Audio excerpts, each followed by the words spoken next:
सोहना गुरुग्राम के पहाड़ों में अब फव्वारे और झरने के बीच हो रहे हैं भगवान झूलेलाल के साकार दर्शन।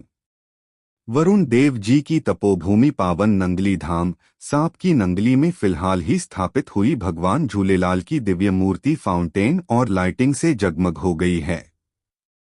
सिद्धपीठ श्री झूलेलाल वरुण देव की तपोभूमि पावन नंगली धाम के वर्तमान गद्दीश्वर श्री लोकेश भगत जी ने बताया कि भगवान श्री झूलेलाल वरुण देव की तपोभूमि पावन नंगली धाम में भगवान वरुण देव की मूर्ति को जल के झरनों और फव्वारों के बीच में स्थापित किया गया है।